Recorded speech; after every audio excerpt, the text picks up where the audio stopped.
રાજકોટ જિલ્લાના ઉપલેટાથી એક ચોંકાવનારા અને નગરપાલિકાના વહીવટ પર સવાલ ઉઠાવતા સમાચાર સામે આવ્યા છે।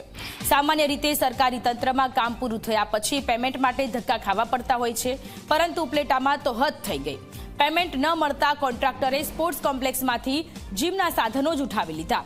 રાજકોટની HP ઇન્ફોસિસ કંપનીએ વર્ષ 2022માં 5 લાખના ખર્ચે જીમના અતિ આધુનિક સાધનો ફિટ કર્યા હતા, પરંતુ વિડંબના એ છે કે સાધનો ફિટ કર્યાના 3 વર્ષ વીતી ગયા છતાં પાલિકા પાસે આ પેમેન્ટ ચૂકવવાના નાણાં નથી। વારંવારની રજૂઆત છતાં જ્યારે પરિણામ ન મળ્યું ત્યારે ચીફ ઓફિસર દ્વારા એવો જવાબ આપવામાં આવ્યો જે સાંભળીને સૌ કોઈ હેબતાઈ ગયા। નગરપાલિકાની આર્થિક હાલત એટલી ખરાબ છે કે ચીફ ઓફિસરે કોન્ટ્રાક્ટરને કહી દીધું કે અમારી પાસે ફંડ નથી, તમે તમારા ખર્ચે આ સાધનો કાઢીને લઈ જાઓ। પરિણામે કોન્ટ્રાક્ટરે આજે સ્વખર્ચે મજૂરો બોલાવી તમામ સાધનો ગાડીમાં ભરી પરત લઈ લીધા। નગરપાલિકાના આ અણઘડ વહીવટને કારણે સ્થાનિક રમત પ્રેમીઓમાં ભારે રોષ જોવા મળ્યો।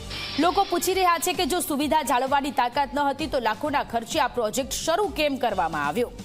100% બેદરકારી। આજે માણસનું પબ્લિકનું સારું કામ કરીને અમે એડવાન્સમાં આ કામ કરી આપ્યું। હવે તમારી માંગ શું છે?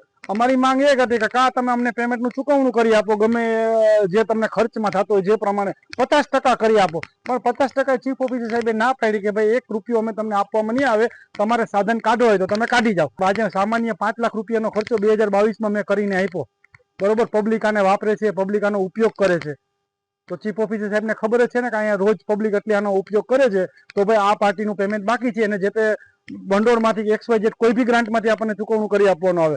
માલ તો સપ્લાય કર્યો તો એની સામે જ છે ને, જે તે સમય ઓપનિંગ ટાઈમે ફોટા આ તે ન્યૂઝપેપરમાં બધું આવેલું છે આ વિશે।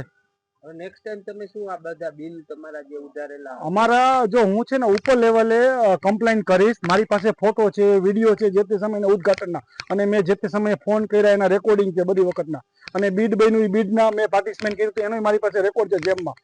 તો ભાઈ તમે આજ સુધી આ બધું મંજૂર થઈ ગયું તો કેમ તમે આને પ્રોસેસ આગળ કરતા નથી?